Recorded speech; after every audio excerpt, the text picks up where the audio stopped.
Telangana phone tapping case విచారణ చివరి దశకు చేరుకుంటోంది. సిట్ దూకుడు పెంచే కొద్దీ కీలక పరిణామాలు చోటు చేసుకుంటున్నాయి. ఇప్పటికే హరీష్ రావు విచారణ పూర్తవగా ఇవాళ సిట్ ఎంక్వైరీకి కేటీఆర్ హాజరవుతుండడం కాకరేపుతోంది. అయితే ఒకవైపు కీలక నేతల విచారణ, మరోవైపు కొత్త కోణాలపై సిట్ ఫోకస్ పెట్టడంతో ఫోన్ ట్యాపింగ్ ఎపిసోడ్ మరింత ఆసక్తిగా మారుతోంది.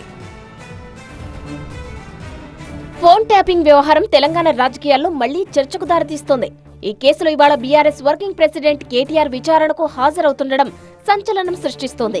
హైదరాబాద్ నందీనగర్లోని కేటీఆర్ నివాసంలో సిట్ అధికారులు నిన్న నోటీసులు ఇవ్వగా ఉదయం 11 గంటలకు జూబ్లీహిల్స్ పిఎస్ లో విచారణకు అటెండ్ కానున్నారు. అయితే ఫోన్ ట్యాపింగ్ కేసులో సిట్ దర్యాప్తు ముమ్మరం చేయడంతో పాటు కీలక నేతల విచారణతో కొత్త అనుమానాలను తెరపైకి తెస్తుంది.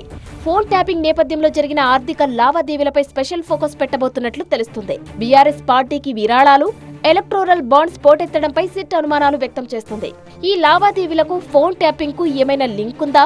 ట్యాపింగ్ నెట్వర్క్ ద్వారా రాజకీయ ఆర్థిక లాభాలు పొందారా అనే అంశాలపై దృష్టి సారించబోతుందన్న టాక్ వినిపిస్తుంది. అంతేకాదు ఈ కేసులో క్లారిటీ కోసమే బీఆర్ఎస్ కీలక నేతలను విచారణకు పిలుస్తోందన్న ప్రచారం పొలిటికల్ గా హీట్ పెంచుతోంది. ఇక సిట్ నోటీసులపై కేటీఆర్ సీరియస్ కామెంట్స్ చేశారు.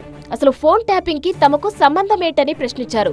ఇది టైం పాస్, డైవర్షన్ కోసమే తప్ప ఇందులో ఇంకేమీ లేదన్నారు. అయినప్పటికీ సిట్ విచారణకు హాజరై అన్నిటికీ సమాధానాలు ఇస్తానని తెలిపారు. అంతేకాదు గతంలో ఈడీ, ఏసీబీ విచారణలోకి పోయి వచ్చానని, ఇలాగే సిట్ ఎంక్వైరీ కూడా వెళ్ళొస్తా, ఏమవుతుందన్నారు కేటీఆర్. బరాబర్ పోతా, బరాబర్ వాళ్ళకి చెప్పొస్తా. నేను అడుగుతా ఫస్ట్ సిట్ వాళ్ళు ఏమని, మీరు నా ఫోన్ ఇవాళ ట్యాప్ అవుతుందా లేదా చెప్పురు ముందని అడుగుతా. చెప్తారా? గది కథ. టైంపాస్ చేయాలి, 2 రోజులు నోటీసుల పేరు మీద డ్రామా ఇవ్వాలి. మాకు ఇంకో 2 రోజులకు ఇంకోళ్ళకి నోటీస్ ఇస్తారు. ముఖ్యమంత్రి గారు వచ్చేదాకా టైంపాస్ చేయమని చెప్పిపోయిందట. కాబట్టి టైంపాస్ చేస్తున్నారు. కానీ ఒకటి మాత్రం వాస్తవం, మేము ఏ తప్పు చేయలేదు. కాబట్టి ఎవనయ్యకు భయపడం, అది మాత్రం పక్క. మరోవైపు సిట్ విచారణ నేపథ్యంలో ఎర్రవల్లిలోని ఫామ్ హౌస్ లో బీఆర్ఎస్ అధినేత కేసీఆర్ తో కేటీఆర్, హరీష్ రావు భేటీ అయ్యారు. 3 రోజుల క్రితం హరీష్ రావు కూడా సిట్ ఎంక్వైరీకి వెళ్లి వచ్చారు. ఇవాళ కేటీఆర్ కూడా విచారణకు హాజరు కానున్న వేళ ఇద్దరు నేతలు కేసీఆర్ తో సమావేశం కావడం ప్రాధాన్యత సంతరించుకుంది. అటు కేటీఆర్ కామెంట్స్ పై కాంగ్రెస్ ఎమ్మెల్సీ అద్దంకి దయాకర్ విమర్శలు గుప్పించారు. ఫోన్ ట్యాపింగ్ వ్యవహారంలో కేటీఆర్ తీరు భుజాలు తడుముకున్నట్లు ఉందని ఆరోపించారు. దేశ భద్రత కోసం ఫోన్ ట్యాపింగ్ చేయడం తప్పేమీ కాదని, రాజకీయాల కోసం దొంగచాటుగా చేస్తే మాత్రం చర్యలు తప్పవని హెచ్చరించారు. ఫోన్ ట్యాపింగ్ దేశ భద్రత కొరకు, రాష్ట్ర భద్రత కొరకు, గూఢచర్యం కొరకు చేస్తే ఎవరు కూడా సిట్లు వేయరు. ప్రైవేట్ వ్యక్తులను ఇతరత్ర దొంగతనంగా ఫోన్ ట్యాపింగ్ చేస్తేనే ప్రభుత్వాల్లో ఉన్నోళ్ళు ఇలాంటి సిట్లు ఏర్పడతాయి. ఆ విషయం తెలియకపోతే మేమేం చేయాలి? నిన్ను గుమ్మడికాయ దొంగ అనకముందే భుజాలు తడుపుకుంటున్నట్టుగా ఇప్పుడు ప్రెస్ మీట్ చూస్తే కనబడుతున్నది.